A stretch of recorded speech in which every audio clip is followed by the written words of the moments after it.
following newly released video portrays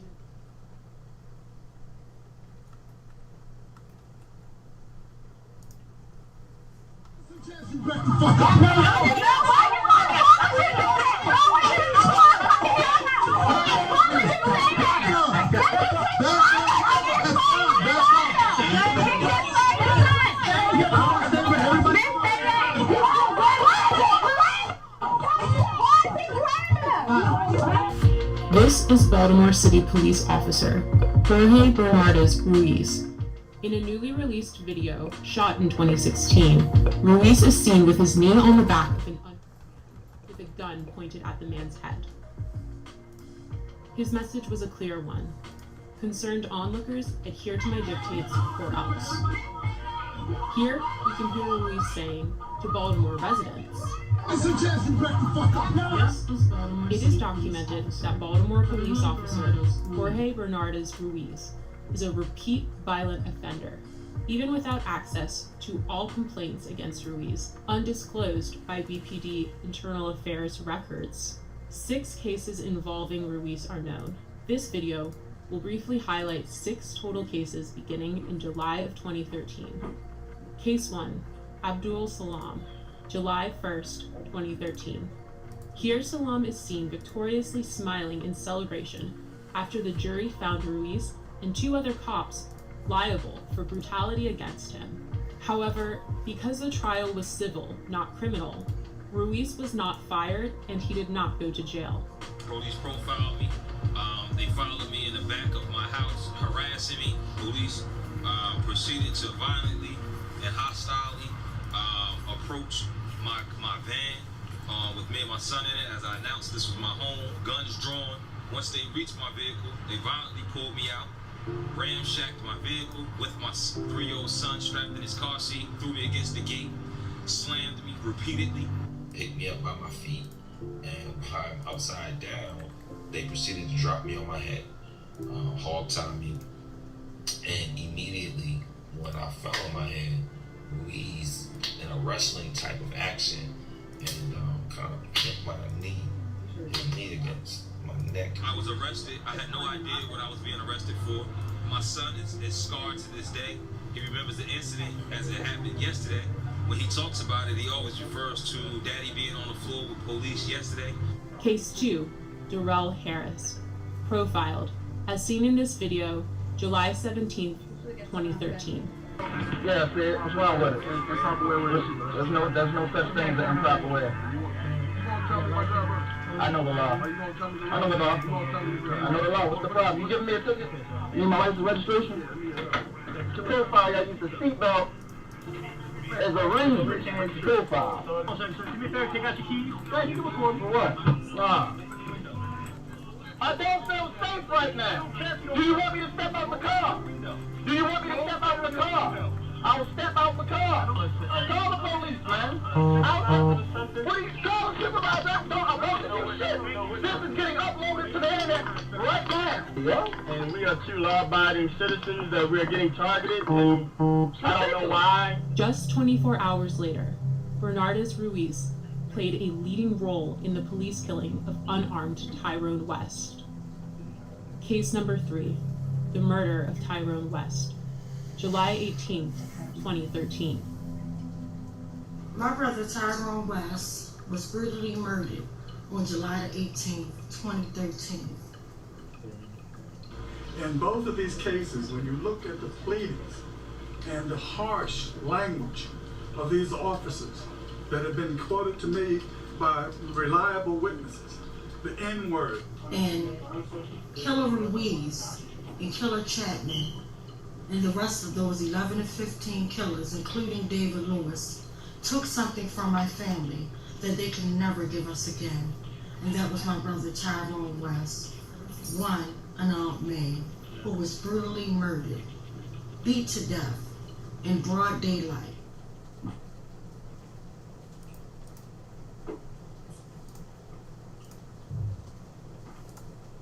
Mic check, mic check. This is West Wednesday number 381, where we are calling for justice for Tyrone West, who was killed by the Baltimore police, and justice for all victims of police violence. I'm gonna turn it over to the leader of the West Coalition, Tawana Jones. Mic check. Mic check. Thank Mic you. check. Mic check. So, guys, as you know, we have a great West Wednesday lined up for you as always, even though I don't wish anyone into this club. But tonight we're going to talk about real issues like we always do. But tonight, I don't have any victims here besides myself, because normally, like last week, we were blessed and honored to have Stephon Clark's grandmother, to share with us and things of that nature. But this week is going to be a little bit different. But first of all, like Ben said, if you watch that video, it showed the officer, one of the first officers that showed up and brutally executed my brother Tyrone West. Started pepper spraying him, tasing him, started murdering, beating him, and then they literally called in 11 to 15 other Baltimore City police officers, including one officer, David Lewis from Morgan State University. But the saddest part is, to this day, 7 years, 381 weeks, 2,667 days, no accountability whatsoever for my brother Tyrone West. So immediately when my brother was murdered, we knew that it was bigger than my brother. It didn't start at my brother, and unfortunately it doesn't end at my brother. But until we take that aura of demanding that they put these killer cops in cell blocks, nothing short, nothing less. And that's why I love the guests that I'm honored to bring on tonight. I'm going to bring on my brother Brock as well as my brother Brian, and they're from Mass Action, which is a basic police brutality network that actually really fights strong and really fights hard, not just for like one or two victims or the national victims, but for every last victim. And I was honored to meet my brother Brock many years ago at I think it's when I went to Las Vegas. I want to say, I think it was maybe last year or 2 years ago. I went there and I met him there. But then we got to embrace each other again when we went to Minneapolis, where unfortunately George Floyd was murdered, executed. So they got together, and we all got together with different family members, and we had that one floor. We were saying that we demand that all these cases be reopened, like open up the damn cases. Just like our governor saying, wear the damn face masks, open these damn cases up. That's what we're saying. Open these cases, because every case matters. Just like my sister Ish Time, who I brought on this show numerous times. She don't talk about just one case. She talks about every case matters. So if that's the sense, every case matters. And unfortunately, we just had 2 cases of police brutality right here in Baltimore City. I don't have all the details, that's why I'm not going to dive into it, but I just wanted to let you know the media plays a big role too as to why we don't get accountability as well as these killer cops. Because I just remember with one of the shootings where a man was murdered yesterday. I believe his name was Rodney, but like I said, I don't have all the details. But I was, the first thing I heard on the news was they were responding to a domestic violence issue and whatnot. And when they arrived there, they said that he had a gun and he started shooting at them and they killed him. But then the day this morning, bright and early, as I'm getting ready to go to work, I see that they changed it up completely. They said, "Oh no, he wasn't the one that was called. He wasn't the suspect of domestic violence. He just pulled up and something transpired and he was killed." But at the end of the day, we got to keep in mind they're not judge, they're an executioner. And I know that every case or every circumstance is different, but at the end of the day, like, all this deadly force, like, come on now. Like, really, if you could walk Dylan Bruce, a maniac, a psychomaniac, to accountability with not only a burqa but a bulletproof vest after he executed black folks in the church, like literally prayed with them, broke bread with them, and hurt them. I don't even want to talk about the training, because they are well trained. They are well trained. But if you think about the way police officers, that's their job. Like, you think about the history of police, that's their job. When they were slave catchers, and I'm not saying that every cop out there is the killer cop, but at the end of the day, if we don't hold them accountable, and they don't hold themselves accountable until they knock that legal wall of silence down, it's going to constantly be the same thing over and over again. And I just also learned that in Breonna Taylor's case again, here we go. Back at the branch where one of the officers killed her. Oh, he's not getting charged with Breonna Taylor's movie. Nobody never did. But at the same time, one of the killers, and I just heard that as I was driving home on the radio, but I heard that one of the cops that murdered Breonna Taylor is now being brought up on sexual assault charge. So you'll bring these killer cops up with everything else but murdering our loved ones. Why isn't they charged with Breonna Taylor's movie yet? Why isn't charges put up there? Because they don't want to. Why is Stephon Clark killers walking around while they try to set the scene like they're going to do something new and damn well they're not going to do that because they don't want to? The list goes on. I can tell you, you done seen all the victims come on this platform. You done heard them, and at the end of the day, it's the same story, different victims. No justice, no peace, no accountability. So, no further ado, I would like to bring on our first guest, Mr. Brock. Mic check. Mic check. And welcome. Mic check. Mic check. Yeah, y'all can hear me? Okay. Well, first off, I just want to thank Tawanda for inviting me to be a part of this. I consider it a real honor. This West Wednesdays is really, it's a phenomenon and a testament to, just who Tawanda is as a fighter, but also just how important this issue really is. And something so deeply personal is also something that's really of life and death significance for everyone else of us who weren't, directly affected. And to me, that's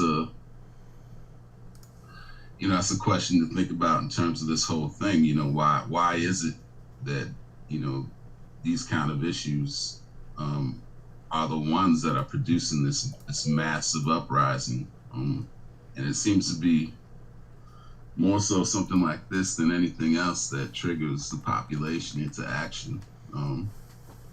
I think, that's part of, something we're all thinking about. And I'm not really sure what you want me to talk about anyway, but I have, just on a personal note, I have family in Nigeria, and, I've been following that situation for a long time.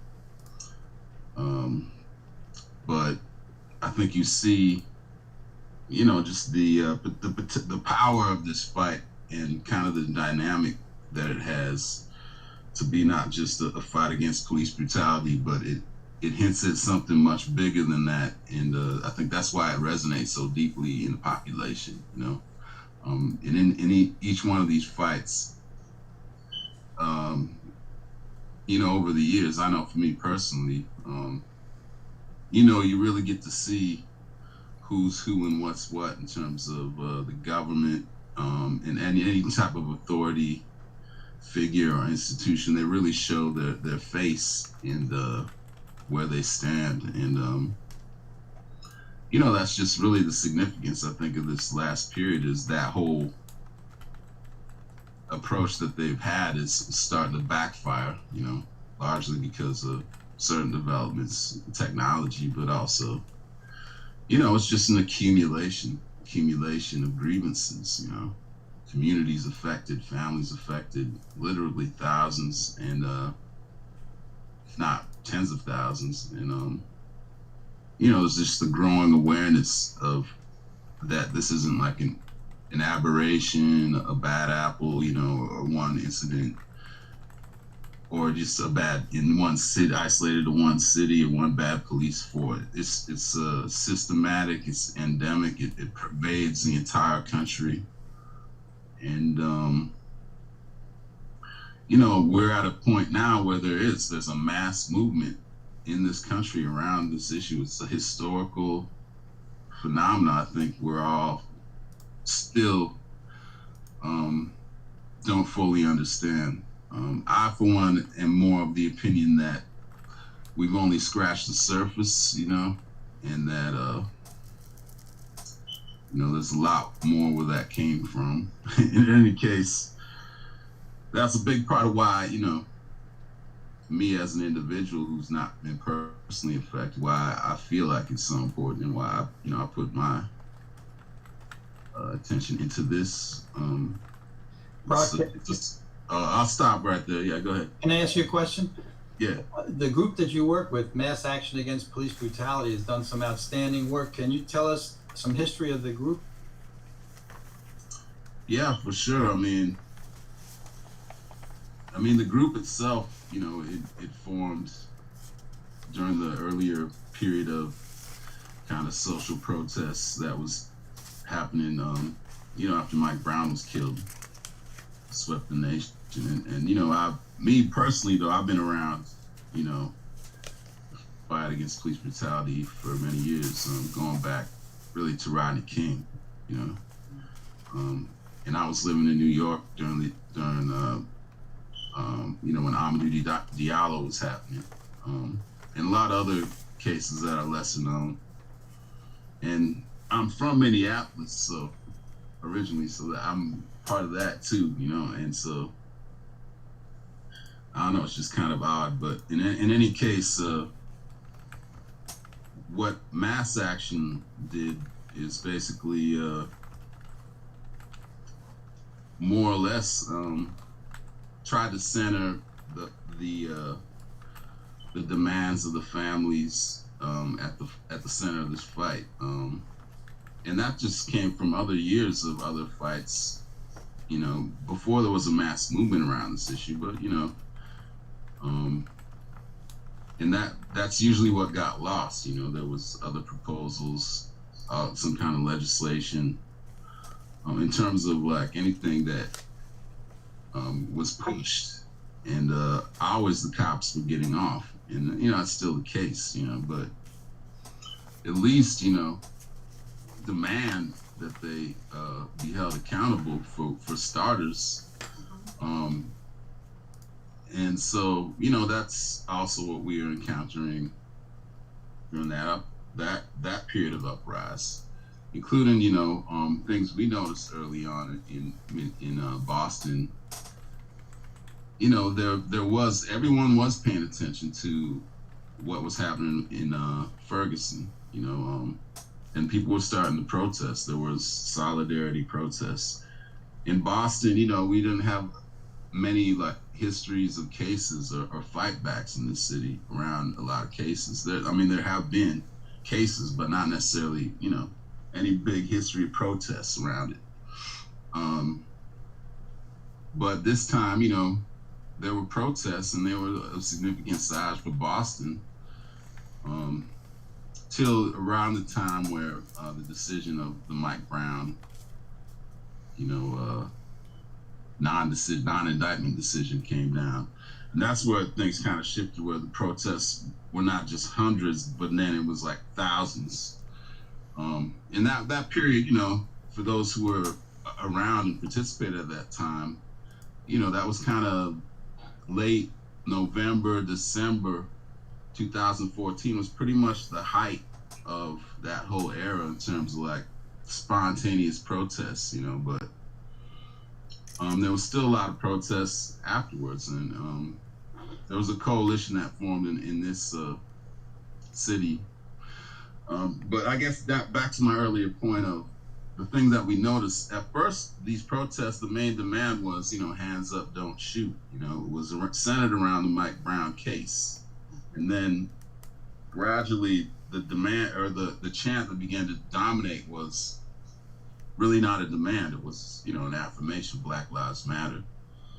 And also the focus of the whole protest started to shift away from even the fight in Ferguson around Justice for Mike Brown and to prosecute Darren Wilson. And then it went in all kinds of directions, you know. For us in Boston, we thought it was important always to not only center the fight for prosecution in the case of Mike Brown, but also to connect it to what was going on locally. And at that time, there weren't really many families who were speaking out, but there was a couple who were, you know, whose kids were killed, you know, maybe the year or two before that. who did come out and speak, and and got new support, in attention to their cases. And we started working with them, and all these other groups were going off in other directions, and there's I don't want to get too focused in that, but that was one of the things that distinguished us. I mean, there were other things as well, but I just wanted to make the comment that after a while, well, one of the things was notable. I think gradually, Baltimore, of course, first things back. So we formed about a couple months right before the Baltimore uprising took place, actually, and that was like one of the main first actions that we called in our name in the city that kind of established that us as like one of the main groups in the city, around police brutality. So I think we did something in conjunction with Cincinnati and Chicago. Actually, we all called joint protests, in solidarity with Baltimore. We were demanding prosecution of the cops, that all of them that were involved in killing Freddie Gray, as well as, to disband or demobilize the National Guard and the curfew, and free any protesters. I think it kind of helped. I think it helped the narrative a little bit. It was one of the biggest protests we had, and it was, I don't know, we had probably about 4 or 5, maybe. There were thousands of people.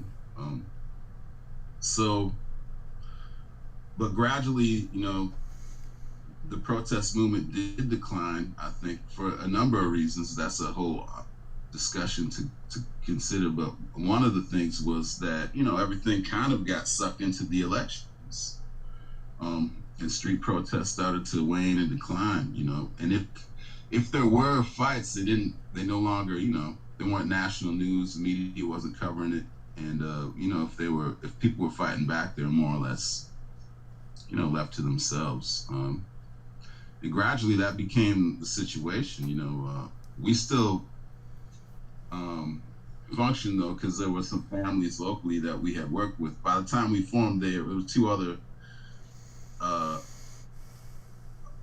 folks were killed in Boston, and we started working with those families, and we've still been working with them since. So, and trying to get support. But again, what a lot of the families that we've encountered across the country experience, there could be a massive demonstration for, somebody in another city, but people aren't necessarily supporting, victims of police brutality in their own localities. And there's a contradiction too, which we always explain at the demostrations, that, what we can do for George Floyd is limited, in Boston. We're not, we have no prep. Our DA is not, Mike Freeman.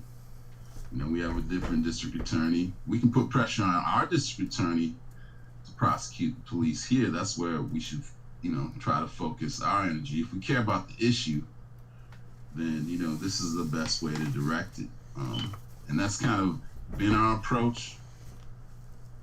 And the other thing about it is that as this, kind of switch of the narrative as to what these protests were about kind of played out, and protests started to dwindle, we did notice that, some of these groups that formed around it, some became pretty much defunct, including in Boston, but nationally. And also that, in terms of trying to find similar groups as us in other cities, and we were probing, we went to numerous things on a national level, but it tended to be the families themselves as the most consistent, fighters around this question. And that was pretty much the case up until George Floyd was killed. We were just in Ferguson, me and Hope Coleman. It was, I guess it was in September. So So it was about 7-8 months before George Floyd was killed. Maybe a little bit longer than that. But, you know, within a year before George Floyd was killed, I mean, it was a 5-year anniversary of Mike Brown's death, you know, and he was demanding the case be reopened. That they didn't stop fighting, but, you know, there was no longer a national protest movement around it that you could identify, you know, and that was what more or less played out. We'll see what happens now. I mean, the elections came much sooner this time as to where the energy goes, but we tend to, you know, still believe that, you know, the heart of this fight is with the families and with the demands of the families, which is, you know, prosecuting the police justice. And through these cases, you know, that's how we're going to defend everyone's rights. I don't know, I'll just stop there for now, but, you know, there's a whole lot of other debate as to why, you know, why these tactics or these demands need to be at the center versus some of the other ones that are being pushed right now, like such as defund the police or abolish the police or anything of that nature.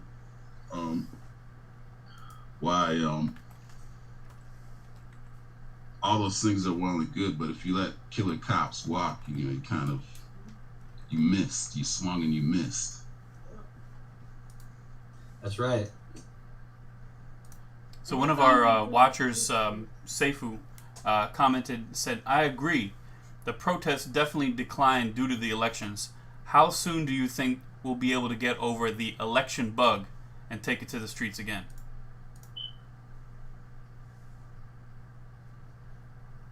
I mean, I have a lot of thoughts on that. I know Brian has plenty too, so I don't want to dominate the discussion, but I just think, you know, this time around, there's a number of factors that are different that are still going to play out, you know.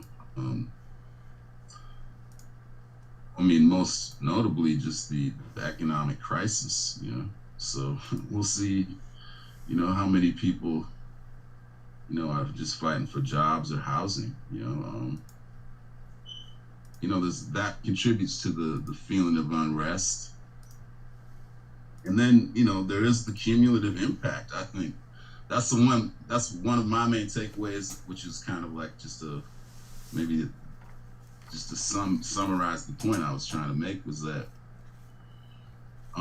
you know, this whole era was kind of referred to as a Black Lives Matter movement. We don't even refer to it as that because of the confusion it creates. Of course, you know, like the name. It's a massive uprising protest movement against police brutality and racism. And it is historical in its magnitude. I don't believe it's over. But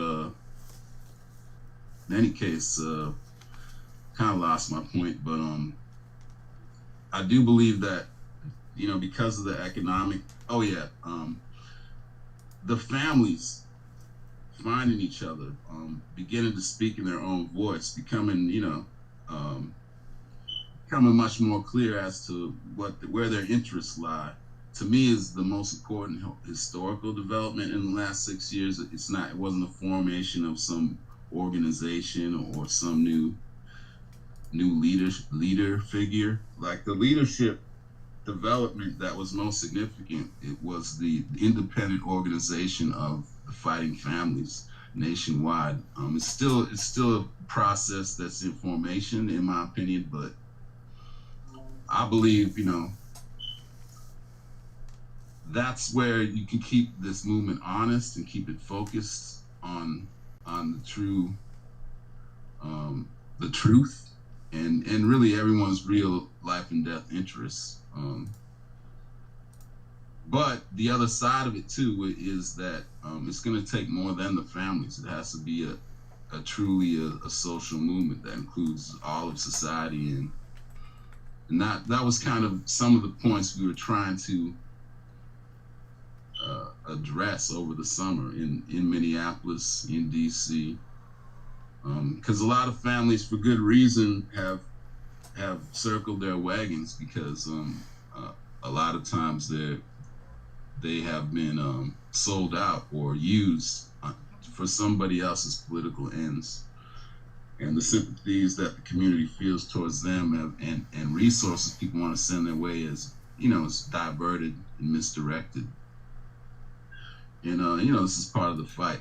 To me, that's an obstacle for this movement to really grow and becoming an organic political force that it's already shown itself to be, but that's, I guess, what I mean. And partly why we took the name Mass Action is to emphasize the point that it's not going to come any other way. And to me, the power of mass action, even among maybe the most conscious organizers, we all underestimate it.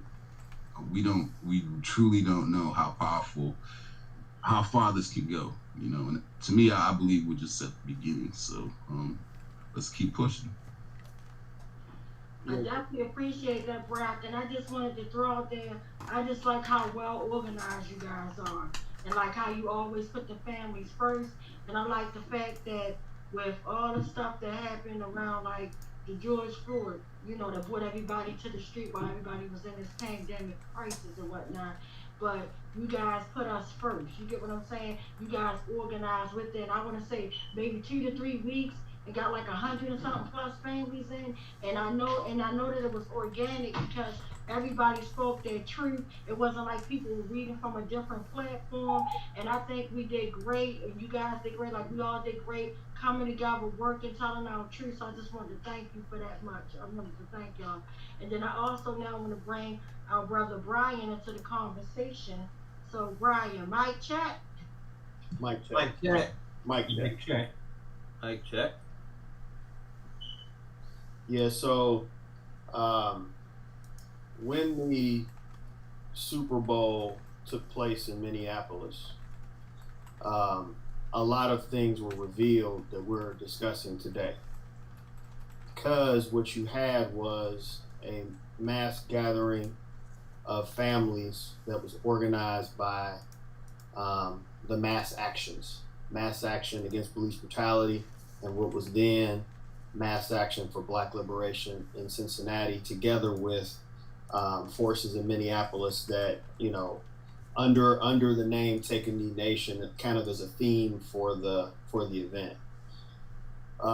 When we held this weekend event, which was an opportunity before this one, before the one that Tawanda has mentioned, for families to start to discuss among themselves, hash out a real beginning to an agenda for what they want, and us to help amplify what that is. Well, on that weekend, there were 2 actions that were called. One of them was called by us, the people who organized that conference and the families who organized that conference, clearly of families, for families trying to pursue their demands. Then there was another action that got called by some of the same, I'll come to that later. There was another action that was called that was geared towards the Super Bowl and getting publicity, and it was an anti-Trump thing too, if I'm not mistaken, was it not? Or what was it? I can't remember the other central pieces of that, Brock, but it was basically, it was not centered on police brutality per se, and it was not certainly wasn't centered on demanding jail time and prosecutions for the police. Instead, it was a general catch-all, the Super Bowl is racist, type of event. And our event was smaller than the other one. Many different left-wing forces were attracted to the other thing. They were attracted to this general type of political element that would organize today anti-Trump rallies or celebrate Biden's victory rallies. Those types of people whose entire axis around Black liberation, the fight against police brutality, etc., is subordinate to their overall goals and perspectives, which are not demanding justice for the families. That's just a side facet for them. And we'll get to that maybe in this conversation, or maybe in a future conversation.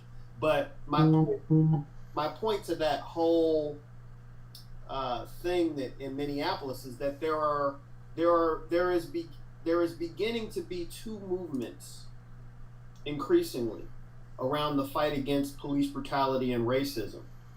I think our fight is to not let that happen, or expose those who are on another path so that we don't all get taken off course. And part of that, part of what made us organize the event that happened in Minneapolis the first time, the second time, the DC action, is exactly a point that Brock made, which is that if it's true that the fate of all humanity is tied to the ever-growing union of fighters to advance our struggle for justice and liberation, then similarly the families, one of the most important developments that has happened in this period is families found each other. At the height of the struggle against Amadou Diallo, and Brock and I were on the streets at the same time in New York, protesting on the bridge in Brooklyn. Kadiadou Diallo at her strongest moment, and that was a strong family that was fighting for Amadou, did not have the perspective necessarily that because it hadn't really been done yet, that they could reach out to other families in other places, or that there was no network of families to begin to fight together. So to me, their evolution as mass leaders is extremely important. And the fact that one of the calls that the most advanced families have is justice for all. My fight matters, but our fight matters. Any cop that we're able to put behind bars furthers our mission to put the cops we're fighting against to get behind bars. And that is something that we have not had before in U.S. history. That is a new development in the history of the United States. That Tawanda is at the forefront of helping to lead. And while you have these other forces that came into being, they developed their consciousness through the George Floyd brutality. They were thrown into the need to respond because it was so inhumane what they saw, and so many other people at the same time saw how inhumane it was. It wasn't more inhumane, by the way, than any other killing that ever has happened that a police officer has carried out against anybody. It's not more inhumane. It's just that we don't get to decide the particular thing that happens that throws people over the tipping point. We don't get to decide if it's Sandra Bland, if it's Brother West, if it's, Amadou Diallo. We don't get to decide that. All we can try to do is be ready so that when it does, everything that we're doing, everything that you're doing with West Wednesday, everything that we're doing in our individual cities to try to understand and explain how you can most effectively fight against police brutality. All we can do is try to be ready so when those moments hit, we can get the broadest layers of people drawn to this approach to fighting. Because there's people out there who seriously hate police brutality. They seriously are against it. But they don't believe, or I'll say they don't believe yet, or maybe some of them flat out disagree, that the most important action that you can take against police brutality in this moment, the most revolutionary action, I consider myself a revolutionary. The most revolutionary action you can take right now is fighting to put them behind bars. Individual cops going to jail is more powerful than some ordinance or law that's passed to make them wear a body cam, or to make them go through training, or to take away some of their toys. But some people believe that it's more radical to try to take away their toys or to wage a battle to take away, to get rid of them altogether, which I'm not against getting rid of them altogether, you know. But part of the road to doing that is making the ones who do things pay maximum price. So I'll stop there. But, you know, I think that it's incumbent upon all of us to engage in this debate with fellow brothers and sisters who are out here willing to give their lives in this fight, but whose axis around which they're fighting police brutality is dangerous and damaging to the movement, because some of them, unfortunately, counterpose the idea of defunding the police to putting these individuals in jail. And they don't have to be counterposed. But the minute you counterpose them, I'm always riding with the families on this. I'm always putting the jail question first. Again, thanks for having me be a part of this discussion and getting to hear and meet y'all. Hopefully this is a first of a long relationship, but not too long in this fight for justice. Yes, I love it, Brian. You always bring that fire. Bring in the fire. Anybody got any questions or comments for our brothers? Well, I sort of want to agree with you, Brian, on the primacy of this fight to demand that cops get prosecuted and jailed, because that's been the focus of West Wednesday. And along the way, with that focus, we've been able to win a couple of things of significance. It used to be, I'm not sure if you've heard about it, but in Baltimore, it used to be if the victim of police brutality, if their family sued and the city offered a settlement, the family could only get the settlement if they agreed to a non-disclosure agreement, what we call a gag order. They could never speak about it again, ever, anywhere. And so together with some other groups, West Wednesday fought that against the gag orders for about 2 years and won. They're not allowed to use those gag orders in Baltimore anymore. And the other thing was there was a point in time, I guess about 1.5 years, 2 years ago, they were looking for a new police chief for Baltimore. And for a while, they were talking about bringing in this guy from Fort Worth, Texas. What was his name, Tawanda? I can't think of his name, but I know Fitzgerald. Fitzgerald, thank you. And Fitzgerald had a horrible history there in Texas. There was a case where a white officer had brutalized a young person, and all that Fitzgerald did was, I think the cop that did it got a week or two suspension, just a tap on the wrist. But the top officers in the department who revealed the videotape of what happened, which led to a major set of protests, that high-level police officer, for revealing the video, was like dropped in rank, much more severe consequence. And because the guy, the head of the police, the Fitzgerald, you know, he was more concerned about appearances than doing anything to restrict police brutality. So we organized a lot of people to go down and testify against his coming in here, and together with others, we played a big role in preventing the city from bringing him in. And I think we may have saved some lives, you know, through that. So there are things connected with the fight against police brutality that you know, we can make a little progress on also by doing as you say, which is to keep the focus on trying to get these cops jailed.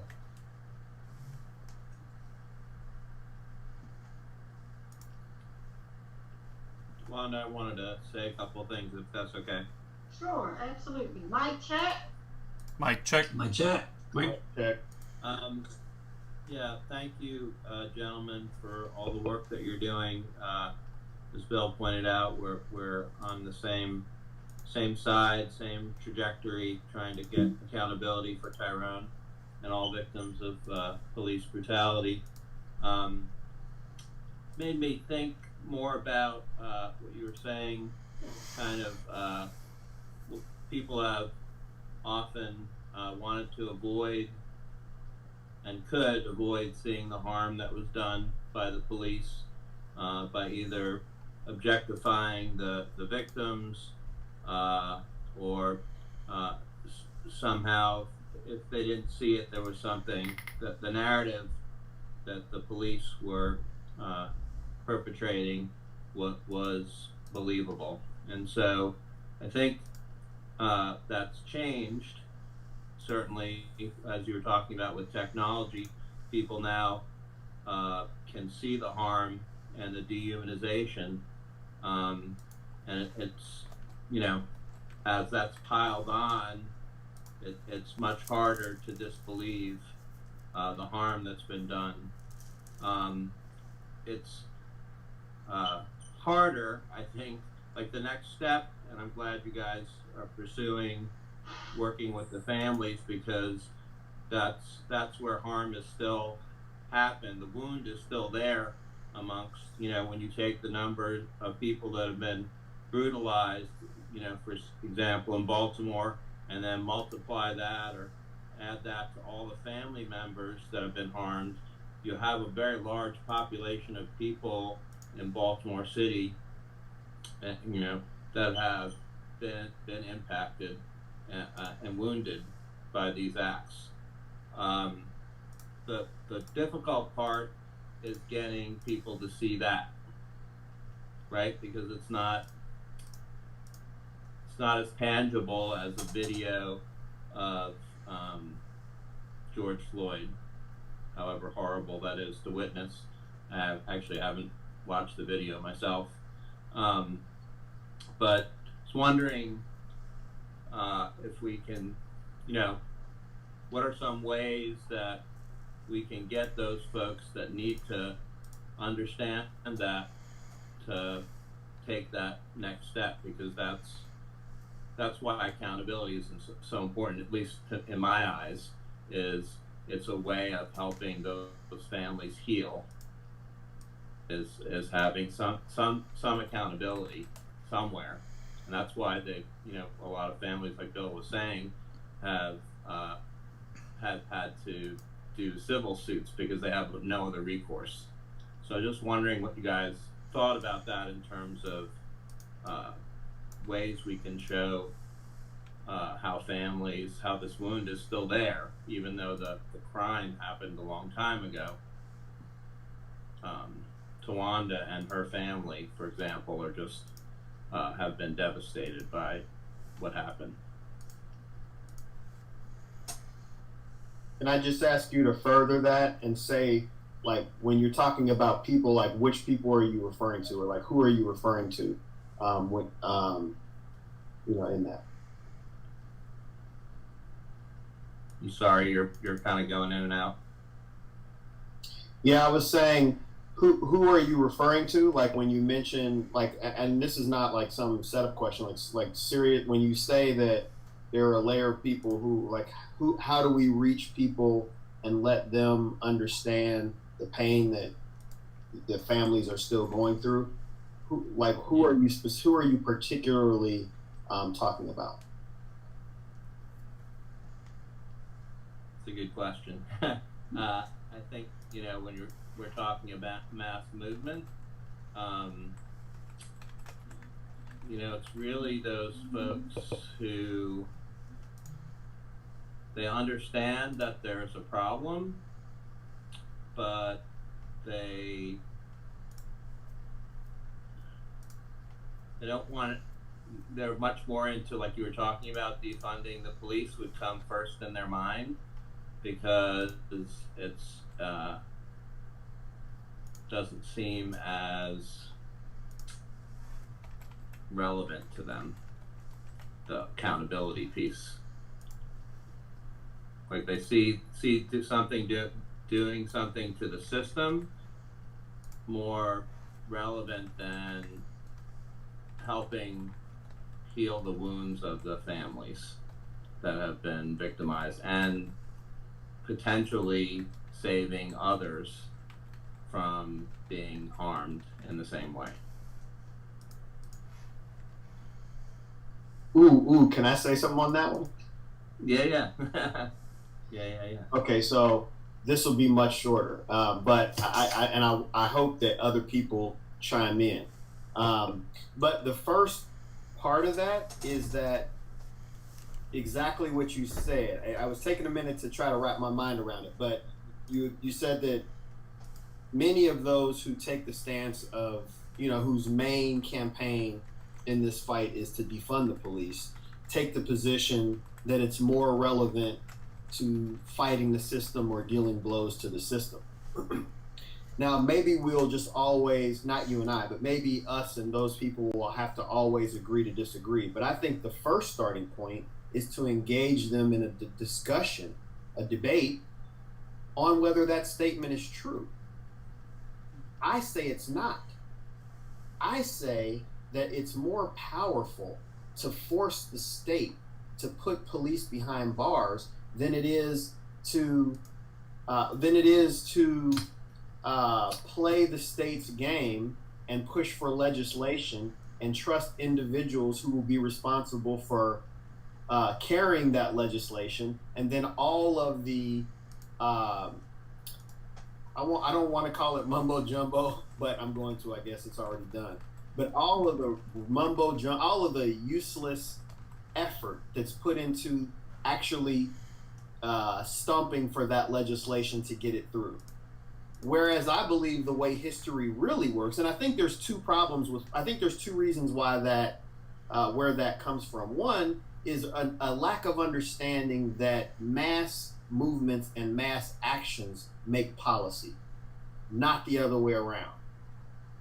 When millions of men and women marched in the streets to demand elements of civil rights, it was those actions and the threat of what would happen if there weren't concessions that forced people at typewriters to write down concessions in the form of laws.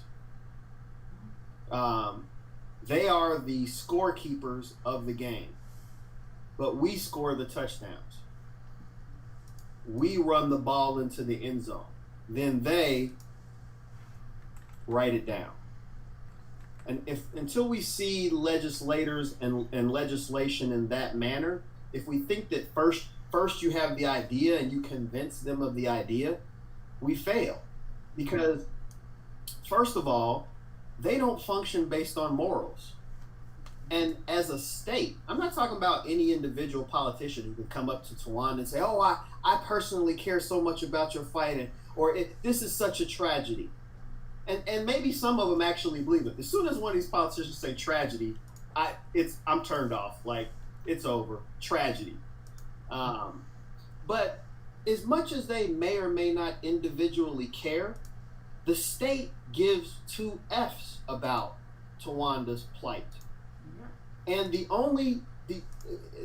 without a struggle behind it, the only reason that these politicians entertain these bills and measures is because they realize that it takes those fighters full of fire, full of energy, full of self-belief, pulls them out of the streets and pulls them into the machine, psychologically and politically. So I believe that that's why the jailing is more of a blow, because these people are, here's the second piece. The second part of why there's a difference on this is because I think there's not agreement or understanding on the origins of police and what their role is in society. If you believe that police are a collection of men and women who, to greater or lesser success, are put here to enforce laws, and that some of them are bad, some of them are racist, and that's the extent of it, then you would believe, your logic would be that, okay, then we need to change those individuals, we need to replace those individuals who are racist, or we need to educate those individuals who are racist, and then everything will be okay. So it's a logical flow from that understanding. But if you understand that the police, from their very birth, were put here to regulate and terrorize Black people, and regulate and terrorize the growing beginnings of an industrial working class in the United States, that those are the two places where police were birthed, and that there's been no fundamental change in the law books or in any way through the revolutions and wars that have happened in the United States since the 1700s. There have been no break in the continuity of their job titles and their job descriptions. So if you understand that, then it's like, okay, well, these people, doesn't matter what the individuals are, their role is to enforce racism. Their role is to blah, blah, blah. So even if, you know, Jerry, the police officer who's black and down and grew up next to me next door and we used to hoop together, blah, blah, blah. When Jerry puts on the uniform, it doesn't matter how many barbecues we went to before the uniform went on. What matters is that his job is to crack heads when it's necessary. His job is to be on the other side of the picket line or of the protest. His job is to mace or subdue people standing up for justice. And that's what they've always been here for. So if you think that is what their origins are, then it makes more sense why every single one of them who you well, I won't be metaphoric because these things are online forever. The more of those people are put where they belong in a cell for as long as we can make the law do it, the fewer of them will be doing it the next time. Amen, Brian. Y'all got church for free tonight on a Wednesday. Church for free. Amen. Amen. One of our watchers on Facebook made the comment, "This is a good conversation. Putting cops in prisons would be good optics, but it's like trying to put chicken in a muffin pan. Cops aren't meant to be placed in jail the same way cops aren't inherently good." Good talk. Yeah, just on that, I think the only thing I would really add in terms of, you know, what can we do? I believe, you know, it's always been a question of public pressure or of a movement, you know.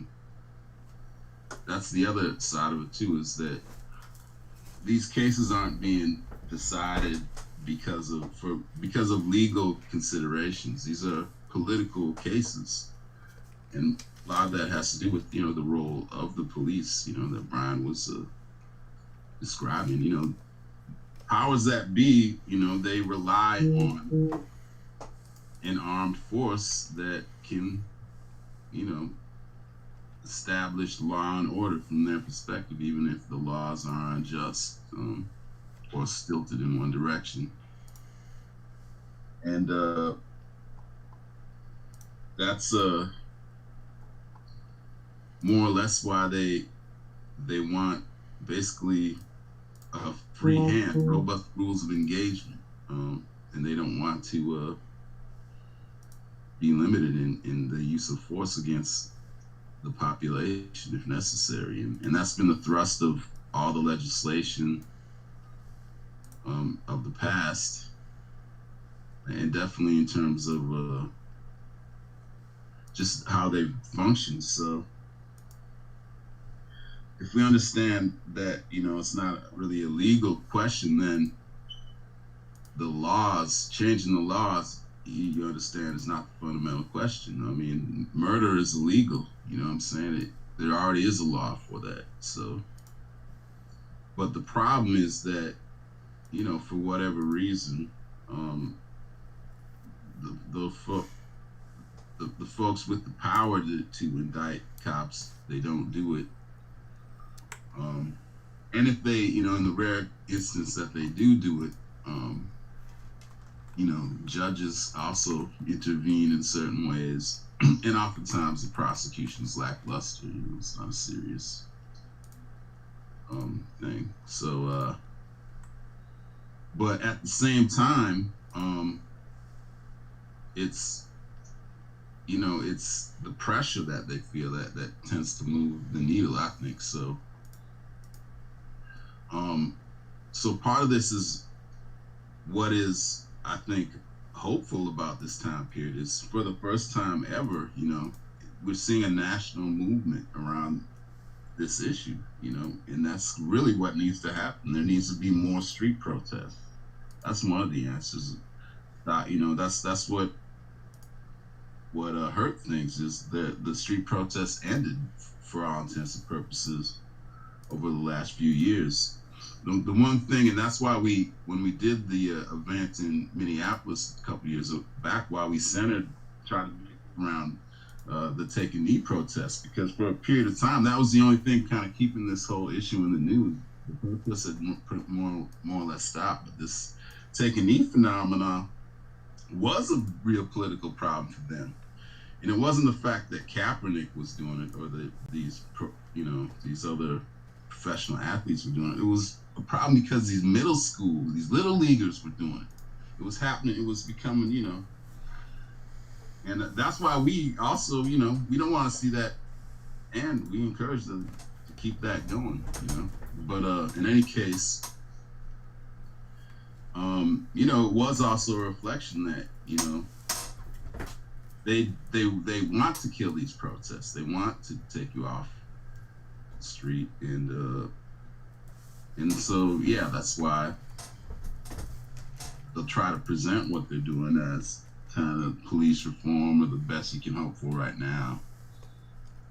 But it ultimately becomes, yeah, another kind of lesser evil tactic to get you to, you know, place your hopes or to wait for your demands of justice to be met. And, you know, we'll probably get there much quicker if we continue to, you know, get people out in the streets. And also, I think that is another aspect of this that we may just underestimate, but how this is changing a lot of people's willingness to speak out. Part of the reason people don't speak out, a lot of people have been bullied. They're in fear, you know. They're being harassed daily, you know, or their families or whatever. And some of this is, you know, and I would say that's like Nigeria. Like police brutality in Nigeria is not a new issue. You know what I'm saying? It's not. But today, you know, in response largely to the protest movement here, you know, it's now they're in this very new situation in Nigeria where it's become a protest against the whole government. So I think, you know, our fight here has that same potential power. We pointed a lot when we speak about the Laquan McDonald case in Chicago and how that, you know, that exposed the city government all in on the cover up. The mayor, the city council, the police superintendent, the state attorney, as well as fellow officers. And that's the dynamic of these fights. The more you peel the onion, more of this gets exposed. That's why it's so political. And that's why also it's an error to try to just focus on it as a police problem. The problem is the system. And, you know, that's the chant out of Ferguson, the whole damn system, guilty as hell. So basically, yeah, so, you know, these prosecutors need to be held accountable. The judges need to be held accountable. And if we can get some of them in prison, we'll see even more progress. These politicians need to be held accountable. If we can get a sitting mayor in prison for their role in covering up a police brutality case, we'll see a lot of progress. I don't know. We had another question from somebody watching online. They said, heading into 2021, what needs to happen within the next year? What is our task as frontliners in the next 12 months? Some things will take time, but what are the immediate wins?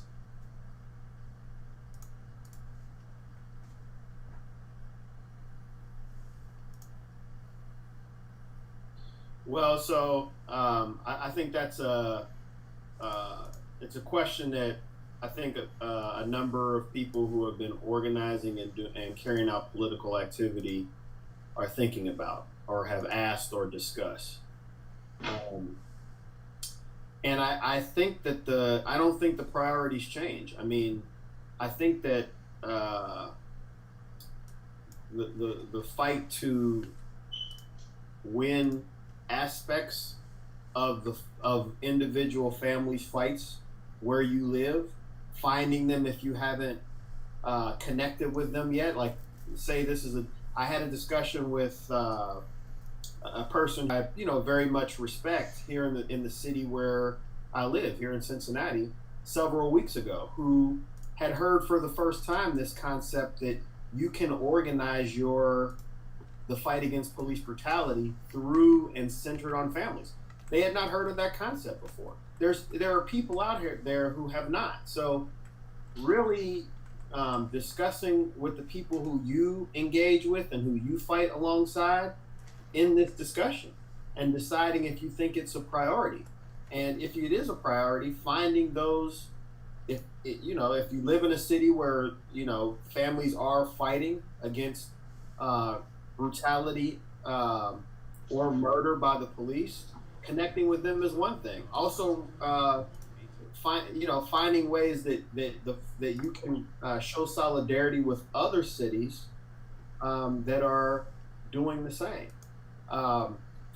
Finding your way to this network of a growing network of families who are trying to move their fights forward individually and collectively, I think is the single most important thing that you might be able to get involved with. And if you're already doing that, then it's reaching out to others to grow that as much as possible, and finding opportunities to have actions and educational events that can that can highlight, explain, and expose these questions that we're talking about. And there are people on this call or in this event who would be more than willing to probably help you or connect you along those lines if that was your interest.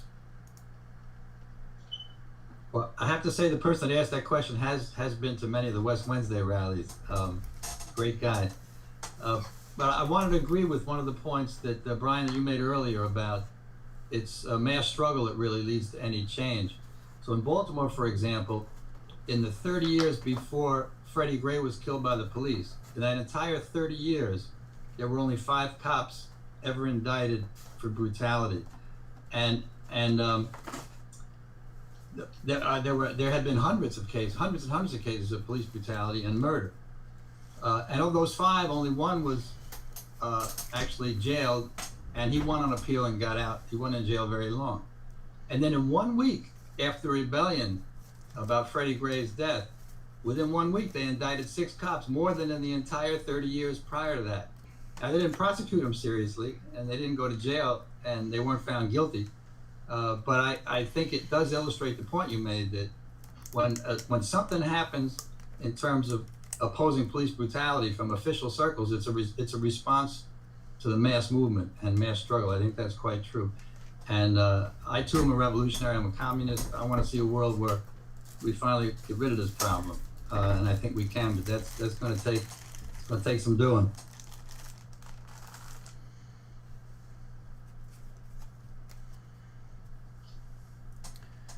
And I definitely agree with all of y'all. And I wanted to ask Brock or Brother Brian, did anybody from your page or your watch party have any questions for you guys? Because you can answer them as well. I don't want to leave you guys out because I know y'all got y'all big things going on.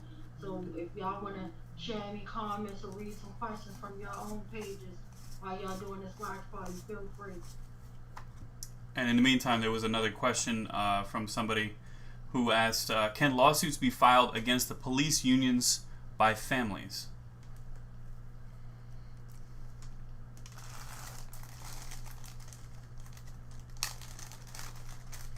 I could just say, got one comment.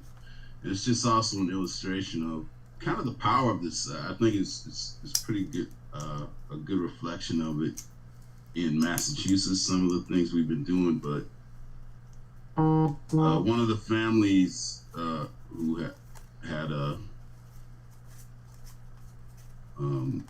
son and a brother was killed by the police earlier this year, February. They've been since gotten involved working with Mass Action and meeting some of the other families who've been fighting, longer than them. basically just saying, yeah, we're just getting started. You know, we need to have another action.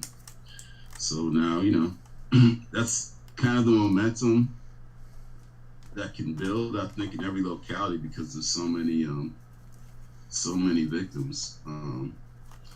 But beyond that, that's a recent case. But this demand to reopen the cases is really, I think, you know, has a lot of power to it. You know, for the simple fact that murder has no statute of limitations, and a lot of these cases did depend on public pressure to see the light of day, and for many of them that wasn't the case when it happened. But through the demand to reopen the case, a lot of people are realizing, many for the first time, that it is possible to reopen cases, that just because a DA decides not to indict, or even a grand jury, doesn't mean per se that case is over with. Also, you know, every one of these police brutality cases is a potential civil rights case as well. So, and that's usually, you know, what will happen. And that's what they've been doing for years. They'd have the prosecutor more or less cover it up, you know. They'd drag things out, wait for emotions to die down, and then say they're not going to file charges. And the media would back it up. You know, and then shortly after that, probably you would hear from the DOJ saying they weren't going to investigate it either. And that's how most of these cases go, you know. Oh, can't hear you, Tawanda, you're on mute. In any case, you know, it's been harder to do because of, you know, viral videos and things of that nature. But you know, that's exactly what I love. I don't love it, but the example of the Walter Scott video, just, you know, is a really good example of how they used to do things and how it just didn't work this time. But they were in the act of creating a whole lie. You know, that Walter Scott attacked Michael Slager with a taser, and his partner, you know, helped him place the taser, or, you know, figure out what they were going to say. And the media was running with that story. They were running with that story until the video emerged. I mean, that's how that case was going to go, and you got to assume that's how countless of other cases have gone. And more and more people are starting to, I think, not just automatically believe what the police say as the truth. So I think that's also, you know, been a cumulative impact of these protest demonstrations. But even by saying that, it's still, you know, mostly I think the attitude is, if somebody acknowledges that it's a problem, then there's still a widespread, I think, belief out there that it's still somewhat isolated. But there's growing evidence, and, you know, especially with the families who are out there in the forefront demanding justice, that, you know, this is a system-wide problem. But with the reopen the case demand too, that highlights it even more. And a lot of these families, you know, some of them never left the streets, but some of them are finding their way back. And not only families, but, you know, a lot of the support, you know, in some of these communities. You know, these were life-changing situations for people that, you know, were outraged by the lack of justice. Now they have another chance to fight. So hopefully we can bring more people into that fight with this demand as well, you know. So. Thank you, Bradford, and I'm sorry, my phone got stuck on mute. I don't know why it was stuck. I can't push it, but it found unlocked itself. I'm sorry, what were you saying? Because I was so busy trying to fumble with that function. I don't want to repeat what I said because something you were asking me something. I heard the rest of it. No, I just wanted to let you know because I noticed you were trying to speak and you were on mute. I want to throw something out there for people to comment on too, which is we're talking about like these different factors that might help people along in understanding the importance of this fight. I mean, I also think, you know, we're talking about how this system we live in like grinds people down to the ground, you know, and I think that you have seen around COVID how much it kind of revealed how little of a you know what the government gives about people. I think the fact that that is swimming around in people's minds as we experience, you know, the killing of George Floyd, those things come together. And I think that is not going to be the last, unfortunately, coming together of multiple crises where, you know, whether it's unemployment, whether it's just how, you know, people's conditions in general, which, you know, no matter what happens over the next year with COVID, I mean, people's individual, personal, financial situations in many cases have been impacted for some time to come. Leave aside the fact that the government, it could easily try to use these stimulus packages to make an excuse to go after people's Social Security benefits. Oh, we spent all this money during this thing and now we have to find a way to take it back somewhere. Well, we're not going to take it from, you know, P&G and big corporations. It's going to come out of your pockets. We don't even, the idea that it would come from someone else or come from people who have a lot of money is not even in the discussion. It's not even something that is raised as a possibility. It's just, well, we have to pay for it. We meaning us who draw a weekly paycheck. So all of these things, I think, become factors in people being more open to consider that, yeah, maybe, you know, maybe there's something more to it than just one cop went off the rails. It just starts to all be slightly more plausible as people get a small taste of, you know, if you're white, the black experience in America, if you're black and have illusions, you know, just the reality. So, and that's the other thing in this video that was showed at the beginning. It just shows you that a cop is a cop is a cop. This was a brown cop. There are black cops who carry out things. There's a black politician in Louisville who basically tried to cover up and cape for the police. So it just goes to show you that, like, can these individuals be racist or whatever as an individual?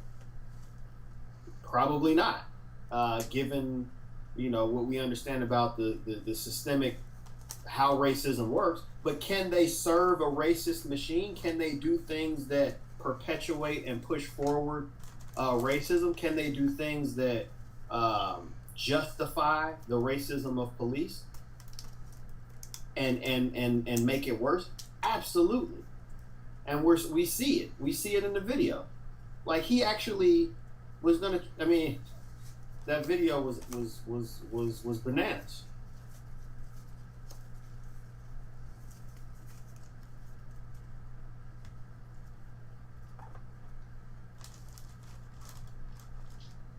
Amen.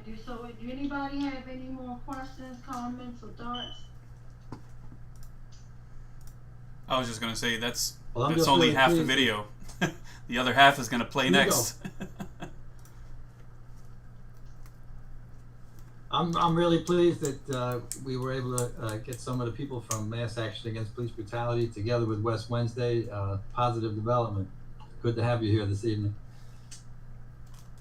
It is the first of many more, first of many more, definitely. And our sister Pam Africa, she says love, and she said as soon as she gets the time and chance, she's gonna be on here. And she was right there. Well, if you see the video of the killing of Walter Wallace that was gunned down right in his mother's face in Philadelphia, that black vehicle that's right there at the scene, that's our sister Pam Africa's vehicle. She knew Walter Wallace, and unfortunately they just buried him this week, and this is like the 6th funeral that she went through to, and it's just sad. So she sends love, and she said as soon as she get the moment, she definitely wants to come on and, you know, share, you know, how basically what happened, like what she saw. Like, we see what the media tells you, and then make it seem like, oh well, they got a call, you know, Walter Wallace family called this, and that was the end of it. But she gave me a total different report. She gave me a report that the same officer that wanted to kill him in front of his mother, they came to the house circling around earlier. So this was like a planned execution. So let's be clear. But I'm gonna let her bring in all the details because she was there. So I'll be bringing her on as we go into further weeks. But just like moving on, before we move on to Brian's sad list from Baltimore about our homicides here in our city, and Uncle Bill's you know, countrywide killing of people, you know, around the country. I first want to say happy Veterans Day to everybody that served for America. You know, and I really, my heart goes out right now to my sister Gina Best, who her daughter India Kager, she served for this country. She put her life on the line for this country, and in turn she was executed. Not only was she executed, the father of her child was executed, and her baby was in the back seat of the car. Could have been, a whole family could have been wiped out at one blow. And to this day, did they get any accountability? No, because it's just like what our brother Brian and what Brock just said. They don't want to put these killer cops in cell blocks. And to me, nothing matters. Nothing. That's why from day one, no matter how much they were trying to offer me through grant monies and telling me this, that, and the third, just all type of foolishness, they can take it and put it where the sun don't shine. I'm fighting for per D accountability, and that's putting these killer cops in cell blocks. Putting these killer cops. And I see my sister Nicole, and that's Anthony Anderson's daughter-in-law. Her you know, father-in-law was actually murdered right in front of his mother's face. So when I think about Walter Wallace, I think about Anthony Anderson. He was going to go celebrate his granddaughter's birthday. Would have been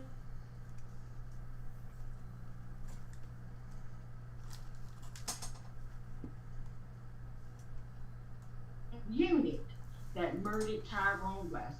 This is what they do. This is their job. Like a cook's job is to cook food.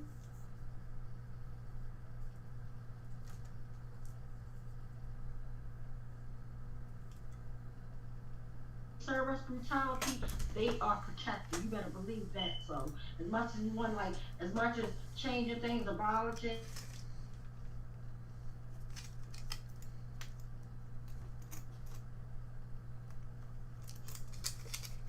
so anybody got any questions or thoughts before we bring up Brian as well as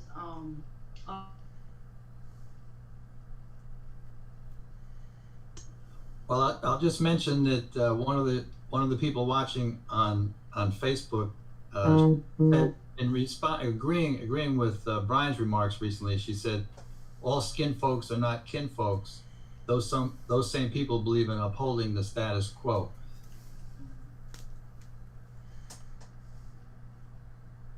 Wow, let's see.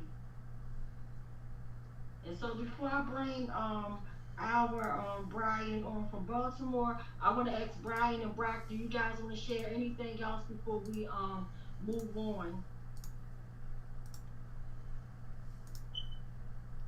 Yeah. Oh, yeah. I just wanted to thank y'all once again for having us. We just want to salute Tawanda, man, reopen the case for your brother, and you know, pledge our continued support in the demand for justice.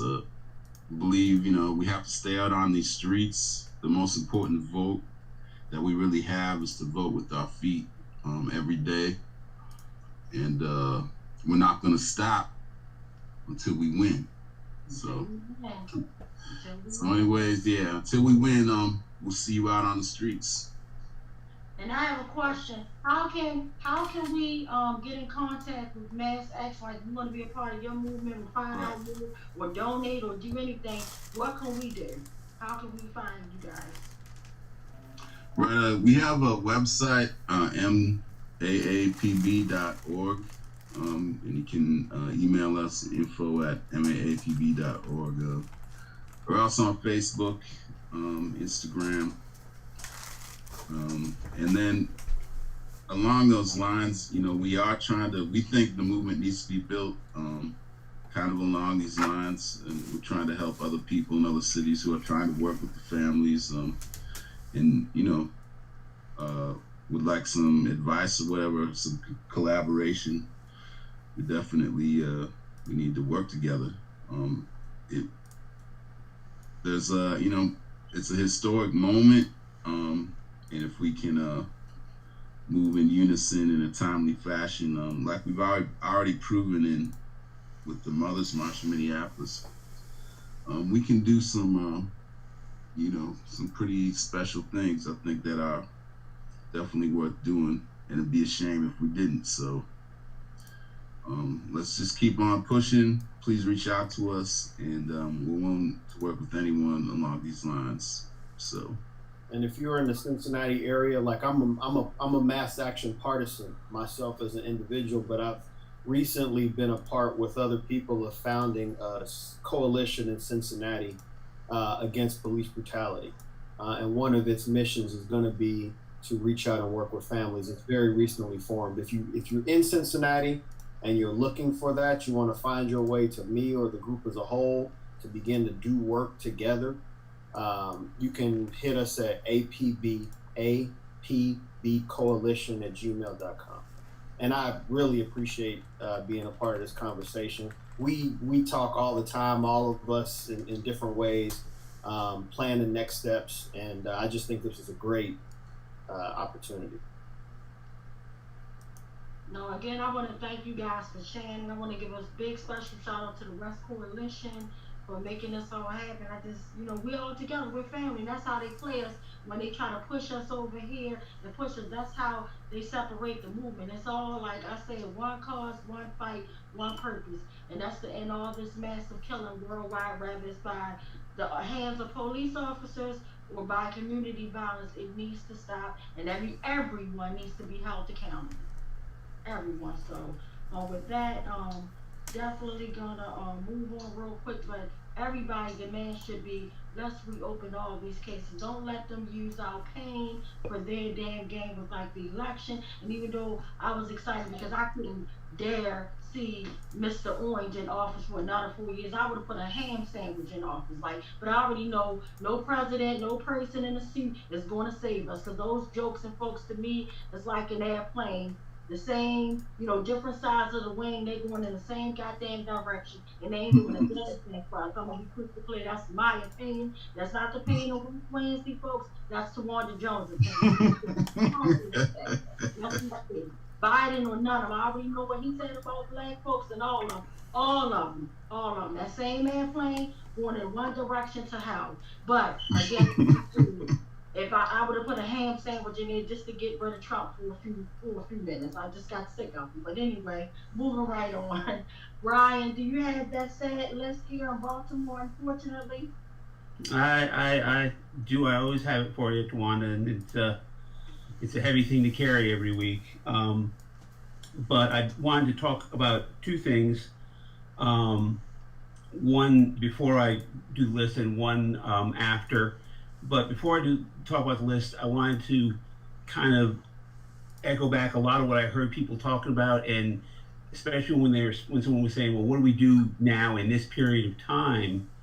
And I think that what we're doing here is something that we do need to do, because we're reaching out to other people and other groups and forming a network, and that allows us so that the next time this happens to someone, there's a network that they can be plugged into, and they get a lot of support, and we put it out there to the media and to all the people who don't want to see that this is a thing that stretches in far back in the past, and these are all related.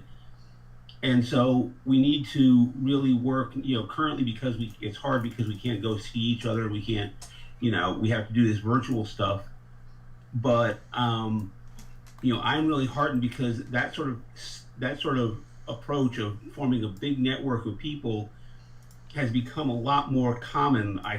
Bill and I are the old guys here, and we both remember like when there was a civil rights movement and an anti-war movement, and then later there came to be an anti-pollution movement and another movement for some other stuff. Now I see all these movements coming together because like I'm in a climate change organization, and what they've been doing for the past couple of months is supporting Black Lives Matter. That's been the focus of them going out. Most of the things that they have done have been, we're going out to support this Black Lives Movement thing. And, and I see groups that are focused on like LGBTQ matters are doing the same thing. They're going out and they're realizing that they are fighting what I call the empire, that one big systematic problem that really all of this is just a manifestation of. And so, I think that that's a really, really great thing and an important thing. And I think that we need to, like over the winter, focus on doing stuff out in meat space, out in the streets. But it's going to have to be quick because nobody's going to march for 2 hours in the January rains in Baltimore. But like a couple weeks ago, we did a thing where we went out to the mayor's house, and we were there protesting for about an hour, but we did it at 5 a.m. And so, that kind of quick hits can be done in this kind of weather and with these kind of separations that we have to have, whereas you can't necessarily get together a big group of people for a long period of time.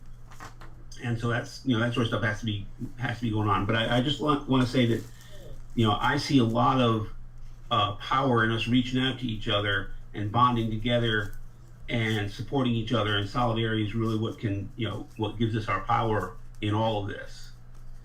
So in that kind of idea of solidarity, I want to raise up the names of people who we lost to violence here in Baltimore this week. And so if you could just, Mike, check their names back to me, I would appreciate that. Sharif Stewart, 26. Sharif Stewart, 26. Donald Chapman, 31. Donald Chapman, 31. 31. Joseph Green, 57. Joseph Green, 57. Green. 57. Khalil Miles, 24. Khalil Myers. 24. James Davis, 32. James Davis. James Davis. 32. Corey Little, 35. Corey Little, 35. Corey Little. 35. Thank you. And the other thing I wanted to do before Bill gives his equally sad list is mention that after this West Wednesday, we're going to be doing a CDOG, basically a discussion group on, in this case, it's going to be on on the question of education and what does revolutionary education look like, and what is the place of education, what sort of education do we need for a revolutionary future. And Bill, can you tell what's the JITC for that, the meet?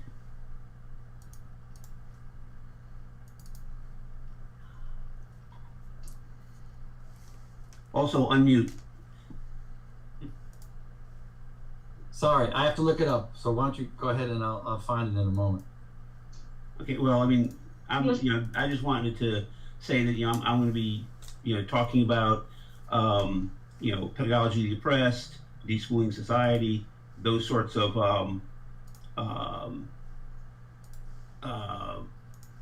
ideas and books, and hopefully we'll have a real good discussion about some of the ideas that are raised in there and some of the possibilities that those works present to people. So Here's the information. It's at a platform called Jitsi Meet, and the room name is Sea Dog for a challenge discussion after West Wednesday group, and it's C-DAWWG. Thank you, Brian, and thank you, Bill, for that. But before you read that sad list, I wanted to ask my sister Queen, Nicole, if she want to share anything, because I see her too. Mic check. Mic check. Mic check. Hello, everybody. Hi. Sorry I haven't been here for a couple of weeks, you know. Just been trying to get things together. In our household, we celebrated our 3rd year anniversary. Tried to have some kind of positivity with that, being as though all of this chaos that's going on, and it's sad to come back on here and hear that we have added to the list of deaths. You know, that saddens me on the inside. But I just said all that to say that I am going to continue to fight with you guys, and every opportunity that I get to join West Wednesday, I will be here. I definitely appreciate it. And do you have a song in your heart tonight? Yes, I do have a song. We definitely need a song right now, because this has been a hell of a week with hearing about just so much that's happening in our community right now.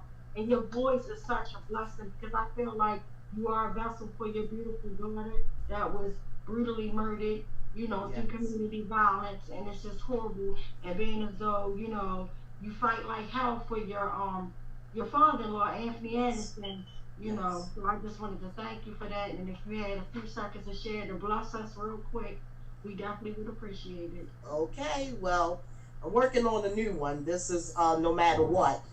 So bear with me, because it's not all the way finished, but I have a lot towards it. And it goes like this. No matter what you're going through, he's gonna be right there for you.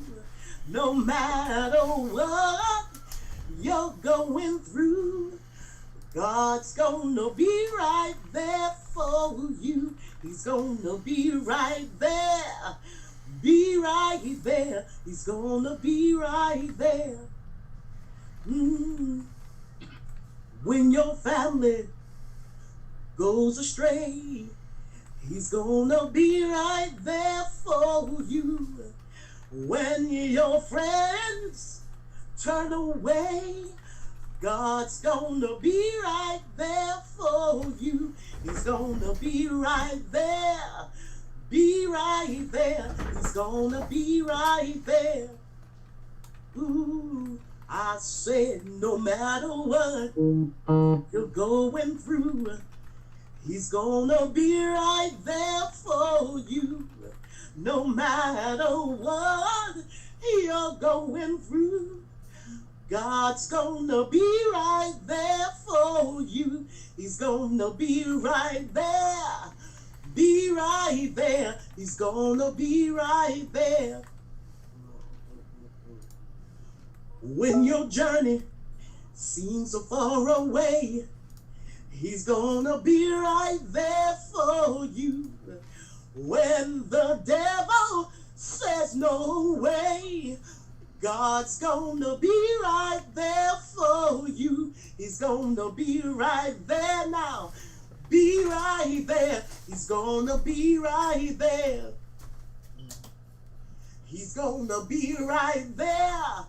Be right there. He's gonna be right there. Yes, and the church say amen. Yes, I love it. Yes. Amen. Thank you for blessing us. Yes. No problem. So you be writing all these songs? Like, yes, all of my music I've written myself. Wow. You're such a blessing, and thank you. And I'm glad you took time off for yourself, your husband. Thank you so much, and you know we love you. Thank you so much. Yes, and I love you guys too. It's an honor for me to be here with you, because like you said earlier, Queen, y'all are my family now.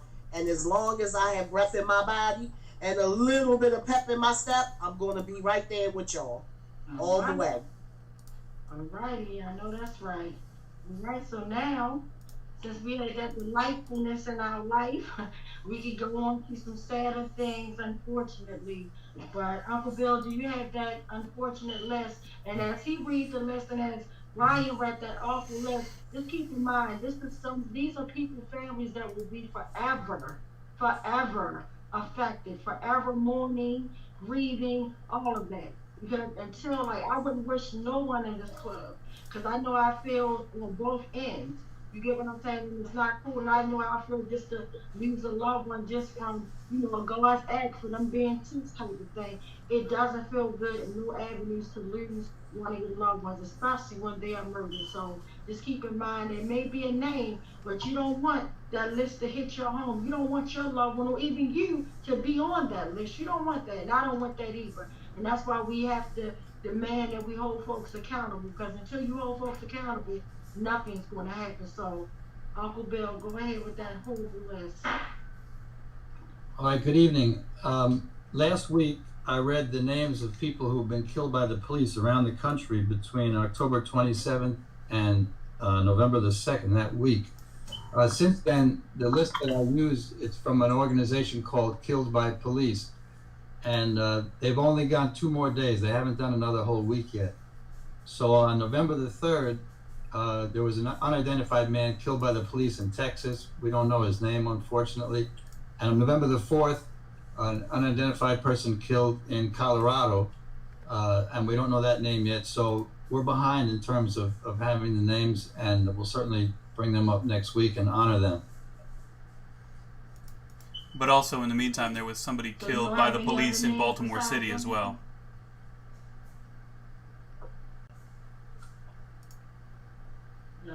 Do you have the name from Baltimore City?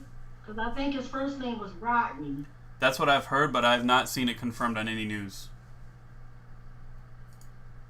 Okay. All right.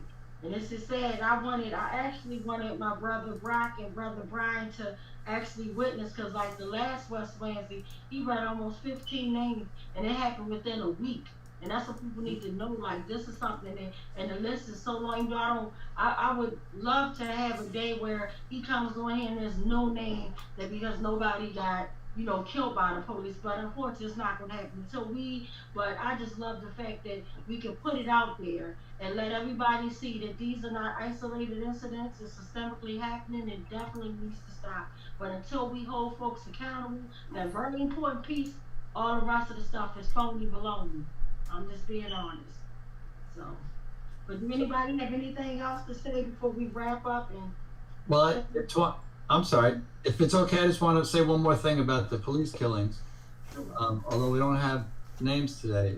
There was a revolutionary writer named Frantz Fanon. During the days of the Black Panther Party, they used to have a policy that members were expected to read for 2 hours a day. And Frantz Fanon was one of the people that the Panther Party urged their members to read. And Fanon wrote a book called Wretched of the Earth. And in that book, he argued that, this is in terms of community violence, he argued that if you take a certain subsection of the population in a country and you give them the worst housing, the worst education, the most unemployment, the most police brutality, and slap that section of the population in the face most severely of all, people are going to get angry and bitter.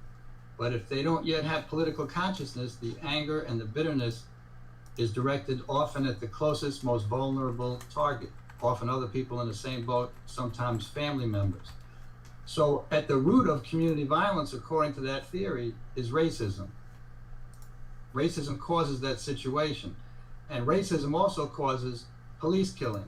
And so I just wanted to argue that police killings and community violence are two sides of the same coin. They're both products of racism in the modern society that we live in. That was the point I wanted to make. All right, great point. So, Brother Brian and Brother Brock, do you guys want to add anything before I give my final statement and closing out? Do you guys want to add anything? Well, one thing I just want to encourage viewers of West Wednesday to check out the Mass Action Podcast. We're trying to be more regular, like West Wednesdays, but we our next broadcast is set to be November 20th, which is a Friday. So just be on the lookout for that, and hopefully we might actually have Tawanda back as a panelist for that one. So let's see. But we want to take up this question of defunding abolition, and what should be the central demands of this mass movement. So check that out. And I just found the link for that. I put that link in the chat for anybody who's watching online, but you can also find them on Apple Podcasts by searching for Mass Action.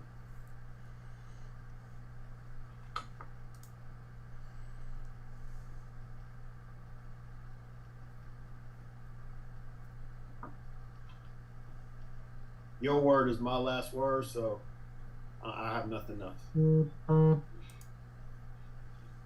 All right, well, I just want to give you guys thanks so much, and like I said, this is a conversation that's going to be extended. Like, you guys will definitely be back. A big shout out to Brock and Brian for bringing the flame and fire. Shout out to my sister Nicole, and just shout out to the whole West Coalition. I want to give a special shout out to Mickey, because as I said, like brother Ben is putting all this together with what Mickey does, and him and Eva, like they work as a team. They, put these in like small clips of all the speakers. So as soon as they get your powerful short clips, I will make sure I send it to you guys and y'all can share. All we ask you to do is just share it. And it's really professional. It's definitely a blessing because he done blessed everybody that been, across West Wednesday. So, and I just want to thank Ben as well. I want to thank just everybody, Uncle Bill for the list, and Brian here in Baltimore for our list. It seems like the bees are popular tonight. BB, I'm glad I got Nicole on here.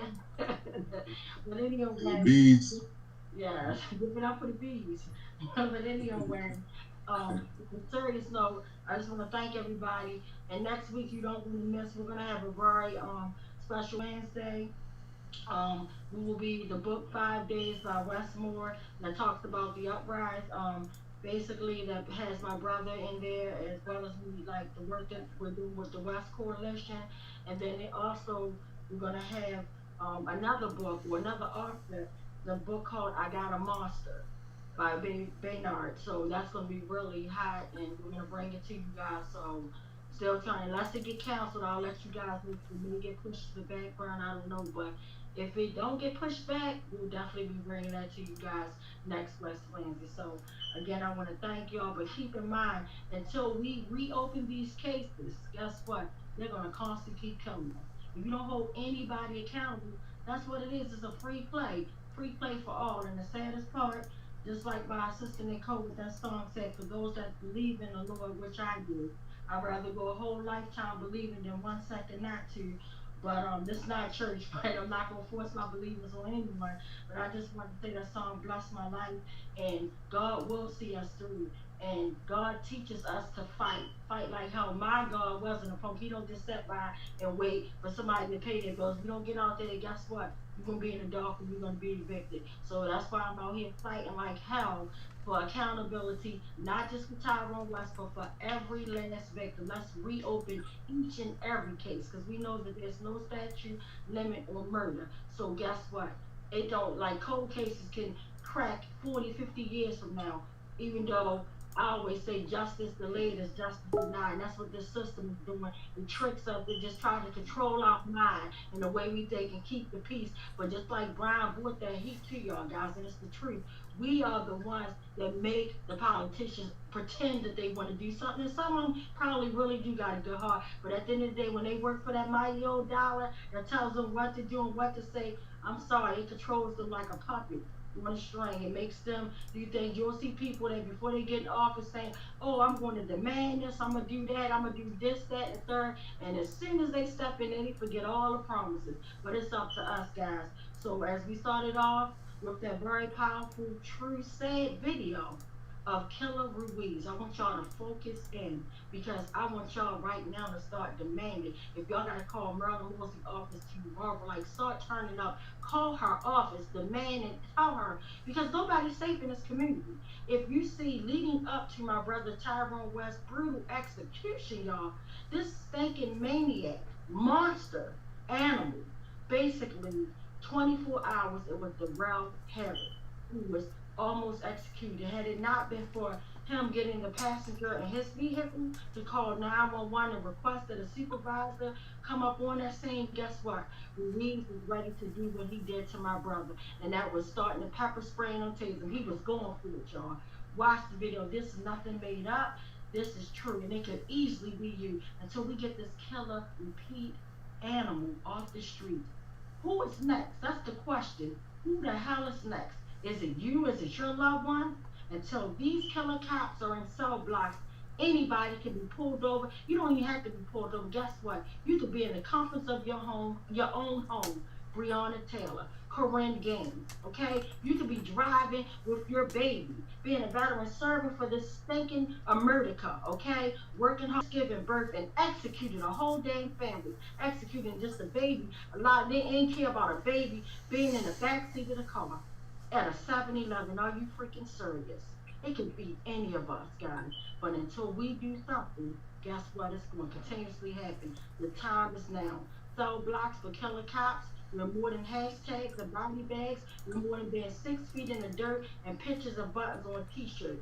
Our lives matter. It may not matter to those maniacs that are killing us, but guess what? It matters to the family members that you leave behind that are suffering, to hold folks accountable. Just accountable. That's it. We're not asking them to bend no law break. We asking them to hold them accountable. Prosecute them to the fullest extent of the law. Thank you, guys. We will see you next week at week 382. Thank you. Mic check. Mic check. Mic check. Mic check. And Mic check. Can you lead us off in a chat with Chapman and Ruiz? You can't hide. Can you? We need to do that, and we can go right into this video. I'm done. Chapman and Ruiz, you can't hide. We charge you with genocide. Chapman and Ruiz, you can't Can't hide. hide. We charge you with genocide. Mic check. Mic check. Mic check.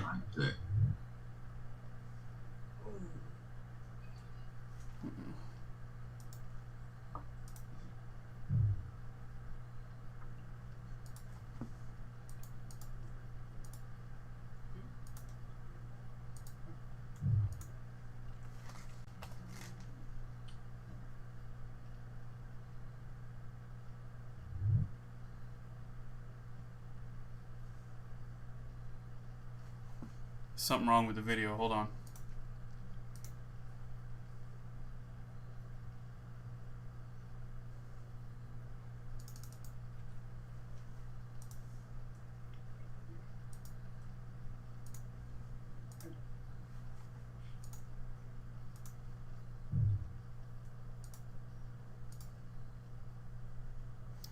There's something wrong with the video, y'all.